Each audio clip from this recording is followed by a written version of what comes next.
Hi friends, आज मैं आपको पढ़ाने वाली हूँ जीके की 10,000 इंपॉर्टेंट क्वेश्चंस एंड आंसर्स और उसका पार्ट 1 है ये। इसमें हम 100 कम से कम जीके की क्वेश्चंस आंसर्स को पढ़ेंगे। एंड मैं आपको बताना चाहूंगी कि वैसे अक्सर हमारे साथ होता है कि हमें पढ़ने का वक्त नहीं मिलता या फिर किसी भी काम में व्यस्त होते हैं। लड़कियों को भी ऐसे बहुत सारे काम होते हैं जिनकी वजह से उन्हें पढ़ने का वक्त नहीं मिलता, और लड़कों को भी। और हमारे पास यही एक रोना होता है कि हमारे पास वक्त ही नहीं है। अगर हम वीडियोस से पढ़े, फोन पे वीडियोस देखकर, यूट्यूब पे या फिर ऑनलाइन पढ़े, तो हमें लगेगा कि हम एंटरटेन हो रहे हैं एंड साथ ही हम पढ़ भी लेंगे। जहां आप खाना बनाते हुए या फिर खाते हुए मूवी देखते हो फोन पे, वहीं आप स्टडी वीडियोस देखो। एंड अगर आप स्टडी वीडियोस देखते हो तो आपकी पढ़ाई भी हो जाएगी, और आपका जो वो रोना होता है कि मेरे पास वक्त नहीं है, वक्त नहीं है, वक्त नहीं है, वो जो रोना है वो भी खत्म हो जाएगा। फ्रेंड्स, आज मैं आपको जीके के 10,000 क्वेश्चंस एंड आंसर्स की पार्ट 1 आपको पढ़ाने जा रही हूँ। अब हम समय को जाया ना करते हुए हम पढ़ाई शुरू करते हैं। एंड एक सबसे इम्पॉर्टेंट बात ये भी है कि ये जीके के जो क्वेश्चंस आंसर हैं, आप चाहें तो किसी भी कॉम्पिटिटिव एग्जाम्स के क्वेश्चन पेपर को आप उठाकर देख सकते हैं। इन्हीं सारे क्वेश्चंस आंसर्स में से आपको कई आंसर्स देखने को मिलेंगे। आई थिंक कई हद तक मैं यही कहना चाहूंगी कि 30% या 40% या फिर आप 50% भी कह सकते हैं कि इन्हीं जो 10,000 मैं आपको जीके पढ़ाऊंगी, या फिर 10,000 से ज्यादा भी हो सकते हैं, इन्हीं जीके यानी जनरल नॉलेज की क्वेश्चंस आंसर्स में से ही आएंगे। फ्रेंड्स, आज अब हम पढ़ाई स्टार्ट करते हैं। पहला हमारा क्वेश्चन है कि लोदी वंश का संस्थापक कौन था? तो लोदी वंश का संस्थापक बहलोल लोदी था। दूसरा क्वेश्चन हमारा ये है कि बहलोल लोदी दिल्ली की गद्दी पर कब बैठा? बहलोल लोदी दिल्ली की गद्दी पर 14 अप्रैल 1451 ईस्वी को 19 अप्रैल 1451 ईस्वी को बैठा। बहलोल लोदी ने कौन सी उपाधि ग्रहण की? बहलोल शाह गाजी। बहलोल लोदी ने बहलोल शाह गाजी की उपाधि ग्रहण की। अब हमारा प्रश्न संख्या 4 है कि दिल्ली में प्रथम अफगान राज्य की स्थापना का श्रेय किसे दिया जाता है? दिल्ली में प्रथम अफगान राज्य की स्थापना का श्रेय बहलोल लोदी को दिया जाता है। फ्रेंड्स, हमारा 5वां प्रश्न ये है कि बहलोल सिक्के का प्रचलन किसने किया था? बहलोल सिक्के का प्रचलन बहलोल लोदी ने किया था। साथ ही बहलोल लोदी का उत्तराधिकारी कौन था? बहलोल लोदी का उत्तराधिकारी निजाम खां था। निजाम खां दिल्ली की गद्दी पर किस नाम से और कब बैठा? निजाम खां दिल्ली की गद्दी पर 17 जुलाई 1489 को सुल्तान सिकंदर शाह के नाम से बैठा था। प्रश्न संख्या हमारा 8 है, आगरा नगर की स्थापना कब और किसने की? आगरा नगर की स्थापना 1504 ईस्वी को सिकंदर लोदी ने की थी। और हमारा प्रश्न संख्या 9 है, आगरा को अपनी राजधानी किसने बनाई? आगरा को अपनी राजधानी सिकंदर लोदी ने बनाई थी। गजे सिकंदरी की प्रथा किसने चलाई थी? गजे सिकंदरी की प्रथा सिकंदर लोदी ने चलाई थी। हमारा प्रश्न संख्या 11 है, संस्कृत के एक आयुर्वेद ग्रंथ फारसी में फहरंगे सिकंदरी के नाम से किसने अनुवाद कराया? संस्कृत के एक आयुर्वेद ग्रंथ फारसी में फरहंगे सिकंदरी के नाम से सिकंदर लोदी ने अनुवाद कराया था। सिकंदर लोदी की मृत्यु कब हुई थी? सिकंदर लोदी की मृत्यु 21 नवंबर 1517 ईस्वी को हुई थी। फ्रेंड्स, हमारा 13वां क्वेश्चन है कि सिकंदर लोदी का उत्तराधिकारी कौन था? सिकंदर लोदी का उत्तराधिकारी इब्राहिम लोदी था। और हमारा 14वां प्रश्न यह है कि इब्राहिम लोदी के विरुद्ध आक्रमण करने के लिए काबुल के शासक बाबर को किसने आमंत्रित किया था? पंजाब का शासक दौलत खां लोदी और इब्राहिम लोदी के चाचा आलम खां ने इब्राहिम लोदी के विरुद्ध आक्रमण करने के लिए काबुल के शासक बाबर को आमंत्रित किया था। हमारा 15वां क्वेश्चन है कि पानीपत की पहली लड़ाई कब और किनके बीच हुई थी। सो पानीपत की पहली लड़ाई 21 अप्रैल 1526 ईस्वी को इब्राहिम लोदी और बाबर के बीच हुई थी। हमारा 16वां प्रश्न है कि पानीपत की पहली लड़ाई में किसकी हार हुई थी। पानीपत की पहली लड़ाई में इब्राहिम लोदी की हार हुई थी। हमारा 17वां क्वेश्चन है कि किस शासक की हत्या के साथ दिल्ली सल्तनत समाप्त हो गया। इब्राहिम लोदी की हत्या के साथ दिल्ली सल्तनत समाप्त हो गया। हमारा 18वां प्रश्न है कि किस अफगान सरदार ने हुमायूं को पराजित कर उससे भारतीय सत्ता छीनने में सफलता प्राप्त की। शेरशाह सूरी ने। शेरशाह सूरी अफगान सरदार जो थे उन्होंने हुमायूं को पराजित कर उससे भारतीय सत्ता छीनने में सफलता प्राप्त की थी। हमारा 19वां क्वेश्चन है कि शेरशाह सूरी का जन्म कब और कहाँ हुआ था। शेरशाह सूरी का जन्म 1486 ईस्वी को हिसार फिरोजा में हुआ था। हमारा 20वां क्वेश्चन है कि शेरशाह के पिता का क्या नाम था। हसन खां। शेरशाह के पिता का नाम हसन खां था। और हमारा 21वां क्वेश्चन है कि हर्षवर्धन किस धर्म का अनुयायी था। तो बौद्ध धर्म का। हर्षवर्धन बौद्ध धर्म का अनुयायी था। बौद्ध धर्म। हमारा 22वां क्वेश्चन है कि बौद्ध धर्म के पूजा स्थल को क्या कहा जाता है। तो बौद्ध धर्म के पूजा स्थल को चैत्य मंडप कहा जाता है। हमारा प्रश्न संख्या 23वां है।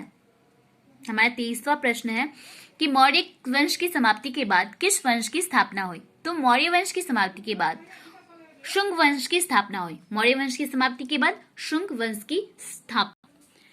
हमारा 24वां क्वेश्चन है कि चेदी वंश का महान शासक कौन था।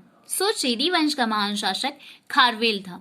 हमारा 25वां क्वेश्चन है गौतमी पुत्र सातकर्णी किस नाम से प्रसिद्ध था। गौतमी पुत्र सातकर्णी पश्चिम का स्वामी नाम से प्रसिद्ध था। घटोत्कच। हमारा 26वां क्वेश्चन है घटोत्कच कब गद्दी पर बैठा। तो घटोत्कच 280 ईस्वी में गद्दी पर बैठा। सॉरी फ्रेंड्स, यहाँ पे लिखने में थोड़ी सी गलती हुई है जिसकी वजह से मैंने ओवर राइटिंग कर दी है। हम आगे बढ़ते हैं। हमारा 27वां क्वेश्चन है कि गुप्त वंश का संस्थापक कौन था। गुप्त वंश का संस्थापक श्रीगुप्त था जो कि 240 से 280 ईस्वी तक शासन किया। और हमारा 28वां क्वेश्चन है कि वाशिष्ठ ने कितने वर्षों तक शासन किया। वाशिष्ठ ने 4 वर्षों तक शासन किया जिसका शासन था 102 ईस्वी से 106 ईस्वी तक। हमारा 29वां क्वेश्चन है भारत पर सर्वप्रथम आक्रमण किसने किया था। ईरानियों ने। भारत पर सर्वप्रथम आक्रमण ईरानियों ने किया था।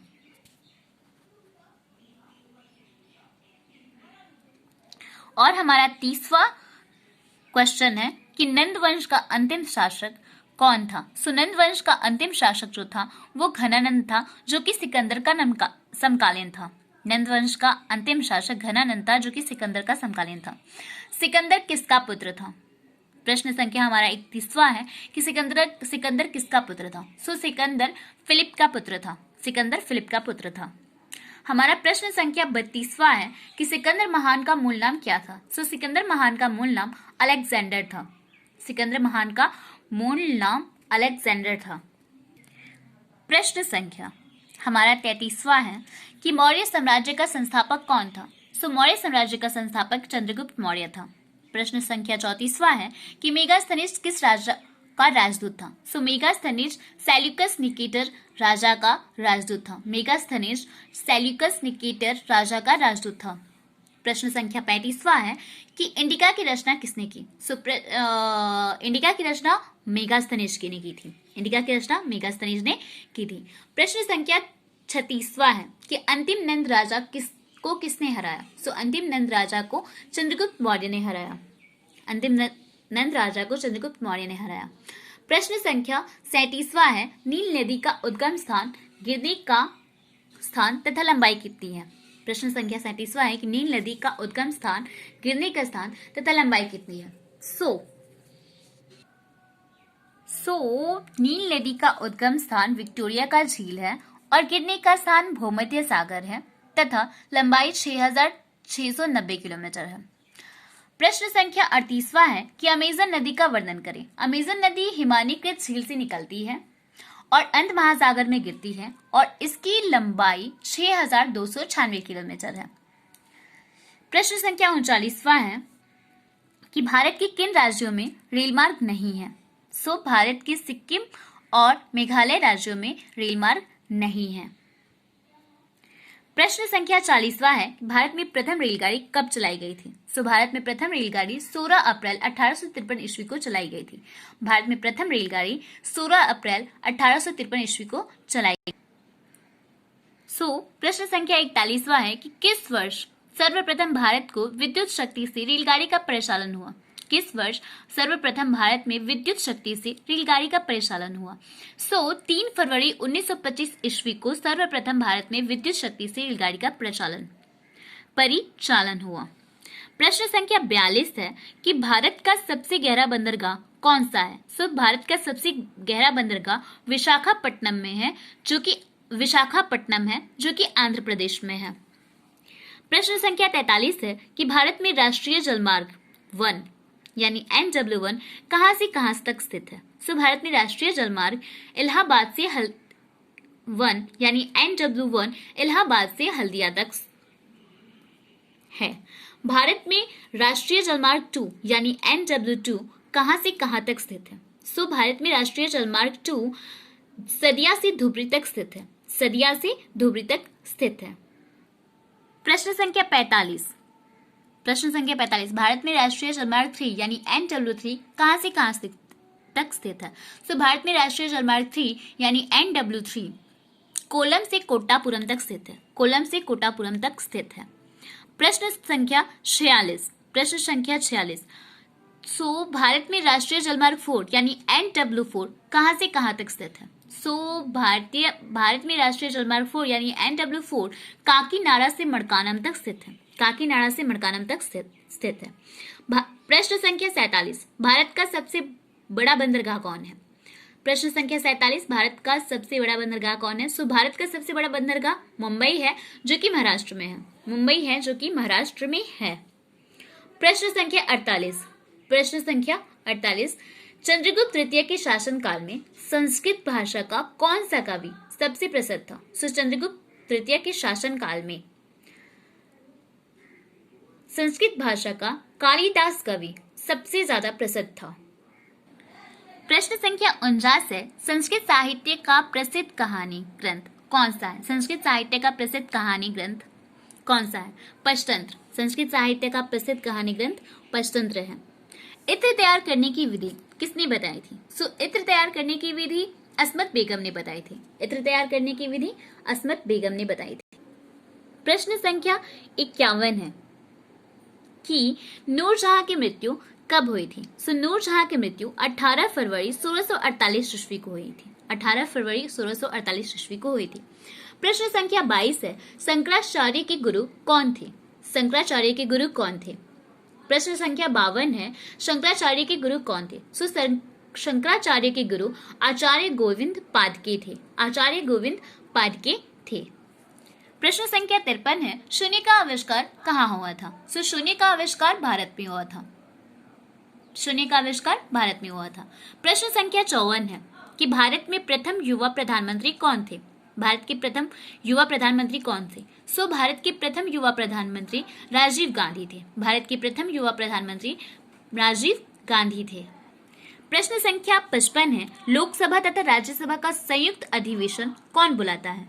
लोकसभा तथा राज्यसभा का संयुक्त अधिवेशन राष्ट्रपति बुलाता है। प्रश्न संख्या 56 है कि लोकसभा में धन विधेयक किसकी अनुमति से पेश किया जाता है। लोकसभा में धन विधेयक राष्ट्रपति की अनुमति से पेश किया जाता है। प्रश्न संख्या 57 किस संविधान संशोधन द्वारा लोकसभा का कार्यकाल पुनः 5 वर्ष कर दिया गया। 44वां संविधान संशोधन द्वारा लोकसभा का कार्यकाल पुनः 5 वर्ष कर दिया गया। प्रश्न संख्या 58 है संसद की सदनों की गणपूर्ति की संख्या कितनी होती है। संसद की सदनों की गणपूर्ति की संख्या कम से कम 1 से 10 तक होती है। प्रश्न संख्या 59 है कि दल बदल विरोधी का अधिनियम कौन पारित करवाता है। दल बदल विरोधी का अधिनियम अध्यक्ष पारित करवाता है। प्रश्न संख्या 60 है, लोकसभा की अवधि किस परिस्थिति में बढ़ाई जा सकती है? सो लोकसभा की अवधि संकट काल की स्थिति में बढ़ाई जा सकती है। लोकसभा की अवधि संकट काल की स्थिति में बढ़ाई जा सकती है।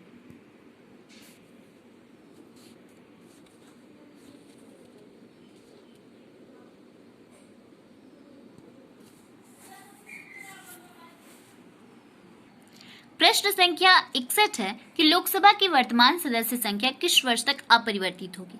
सो लोकसभा की वर्तमान सदस्य संख्या 2026 तक अपरिवर्तित रहेगी। लोकसभा की वर्तमान सदस्य संख्या 2026 तक अपरिवर्तित रहेगी। प्रश्न संख्या 62 है कि संसद में कोई विधेयक पास किया जाता है तृतीय वाचन के पश्चात। संसद में कोई विधेयक पास किया जाता है तृतीय वाचन के पश्चात। प्रश्न संख्या 63 है, राज्यसभा का गठन किस वर्ष हुआ? प्रश्न संख्या 63 है, राज्यसभा का गठन किस वर्ष हुआ था? सो राज्यसभा का गठन 1952 में हुआ था। राज्यसभा का गठन 1952 में हुआ था। प्रश्न संख्या 64 है, राज्यसभा में राष्ट्रपति द्वारा मनोनीत सदस्यों की संख्या कितनी होती है? सो राज्यसभा में राष्ट्रपति द्वारा मनोनीत सदस्यों की संख्या 12 होती है। राज्यसभा में राष्ट्रपति द्वारा मनोनीत सदस्यों की संख्या 12 होती है। प्रश्न संख्या 65 है, राज्यसभा का सदस्य बनने के लिए उम्मीदवारों की आयु कितनी होनी चाहिए? सो राज्यसभा का सदस्य बनने के लिए उम्मीदवार की आयु 30 वर्ष होनी चाहिए। प्रश्न संख्या 66 है, योजना आयोग की स्थापना कब की गई? सो योजना आयोग की स्थापना मार्च 1950 ईस्वी को की गई थी। प्रश्न संख्या 67 है, प्रथम पंचवर्षीय योजना का श्री गणेश कब हुआ था? सो प्रथम पंचवर्षीय योजना का श्री गणेश अप्रैल 1551 ईस्वी को हुआ था।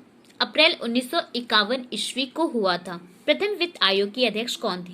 प्रश्न संख्या 68 है कि प्रथम वित्त आयोग के अध्यक्ष कौन थे? सो प्रथम वित्त आयोग के अध्यक्ष केसी नियोगी थे। प्रथम वित्त आयोग के अध्यक्ष केसी नियोगी थे।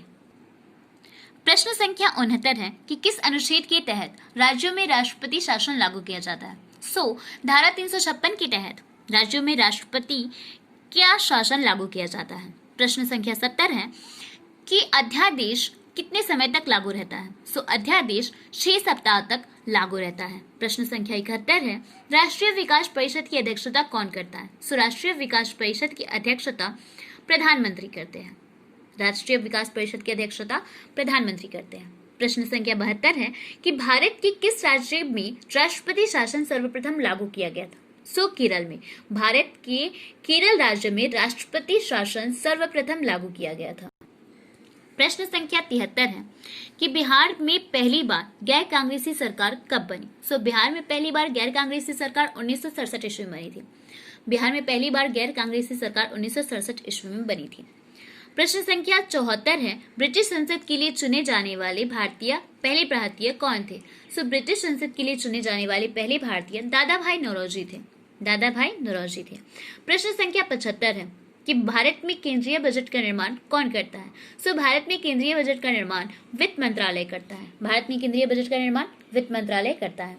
प्रश्न संख्या 76 है, दहेज मृत्यु अपराध को भारतीय संहिता में किस वर्ष शामिल किया गया? सो दहेज मृत्यु अपराध को भारतीय संहिता में 1986 ईस्वी में शामिल किया गया। दहेज मृत्यु अपराध को भारतीय संहिता में 1986 ईस्वी में शामिल किया। प्रश्न संख्या 77 है, किसी राज्य के आरंभ में राष्ट्रपति शासन की अवधि कितनी होती है? सो किसी भी राज्य के आरंभ में राष्ट्रपति शासन की अवधि 6 माह होती है। प्रश्न संख्या 78 है, बजट का निर्माण प्रायः सभी देशों में कितने वर्षों के लिए होता है? सो बजट का निर्माण प्रायः सभी देशों में 1 वर्ष के लिए होता है।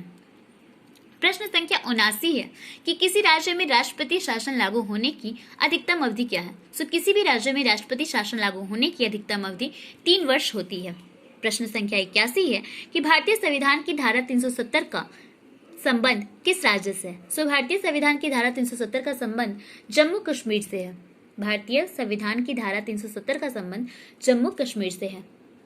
प्रश्न संख्या 82 है कि भारत में पहली बार केंद्र में गैर कांग्रेसी सरकार कब बनी? सो भारत में पहली बार केंद्र में गैर कांग्रेसी सरकार 1977 ईस्वी में बनी थी। भारत में पहली बार केंद्र में गैर कांग्रेसी सरकार 1977 ईस्वी में बनी थी। प्रश्न संख्या 83 है, ध्यानाकर्षण प्रस्ताव क्या है? ध्यानाकर्षण प्रस्ताव क्या है? अध्यक्ष की अनुमति से जब कोई संसद किसी मंत्री का ध्यान सार्वजनिक हित की दृष्टि से अत्यावश्यक विषय की ओर आकर्षित करता है तो उसे ध्यानाकर्षण प्रस्ताव कहते हैं। ध्यानाकर्षण प्रस्ताव क्या है? ध्यानाकर्षण प्रस्ताव अध्यक्ष की अनुमति से जब कोई संसद किसी मंत्री का ध्यान सार्वजनिक हित की दृष्टि से अत्यावश्यक विषय की ओर आकर्षित करता है तो उसे ध्यानाकर्षण प्रस्ताव कहते हैं। प्रश्न संख्या 84 है, पहला संशोधन क्या था?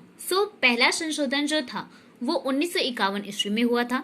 इस संशोधन द्वारा अनुच्छेद 15, 19, 21, 85, 87, 174, 176, 372 तथा 376 में संशोधन किया गया और 9वीं अनुसूची को शामिल किया गया। राज्यों द्वारा पारित भूमि सुधार कानूनों को 9वीं अनुसूची में रखकर न्यायालयों की अधिकार क्षेत्र से बाहर किया गया। मौलिक अधिकारों में समानता, स्वतंत्रता तथा संपत्ति को सामाजिक और शैक्षिक रूप से पिछड़े वर्गों के नागरिकों को उन्नति के लिए विशेष उपबंध बनाने का अधिकार प्रदान किया गया। प्रश्न संख्या 85, निर्वाचन आयोग क्या है? संविधान के अनुच्छेद 324 के अंतर्गत निर्वाचनों का निरीक्षण, निर्देशन और नियंत्रण करने के लिए निर्वाचन आयोग की स्थापना की गई है। यह 3 सदस्यीय आयोग है जिसमें अन्य सदस्यों के अधिकार मुख्य निर्वाचन आयुक्त के बराबर है। आयोग एक स्वतंत्र संवैधानिक निकाय है। निर्वाचन आयोग क्या है? संविधान के अनुच्छेद 324 के अंतर्गत निर्वाचनों का निरीक्षण, निर्देशन और नियंत्रण करने के लिए निर्वाचन आयोग की स्थापना की गई है। यह एक 3 सदस्यीय आयोग है जिसमें अन्य सदस्यों के अधिकार मुख्य निर्वाचन आयुक्त के बराबर है। आयोग एक स्वतंत्र संवैधानिक निकाय है। प्रश्न संख्या 86 है, भारतीय रक्षा सेनाओं के सर्वोच्च कमांडर कौन होते हैं? भारतीय रक्षा सेनाओं के सर्वोच्च कमांडर राष्ट्रपति होते हैं। भारतीय रक्षा सेनाओं की रक्षा से संबंधित महत्वपूर्ण मामलों के बारे में निर्णय कौन लेते हैं? भारतीय रक्षा सेनाओं की रक्षा से संबंधित महत्वपूर्ण मामलों के बारे में निर्णय मंत्रिमंडल समिति लेती है। प्रश्न संख्या 88 है कि संसद में रक्षा से संबंधित प्रश्नों के उत्तर देने का दायित्व और रक्षा मंत्रालय का प्रमुख कौन होता है? संसद में रक्षा से संबंधित प्रश्नों के उत्तर देने का दायित्व और रक्षा मंत्रालय का प्रमुख दोनों ही रक्षा मंत्री ही होता है। प्रश्न संख्या 89 है, रक्षा मंत्रालय के अंतर्गत कितने और कौन से विभाग होते हैं? सुरक्षा मंत्रालय के अंतर्गत 4 विभाग होते हैं जो कि पहला है रक्षा विभाग, दूसरा रक्षा उत्पादन विभाग और तीसरा रक्षा आपूर्ति विभाग और चौथा रक्षा विज्ञान एवं सेना विभाग।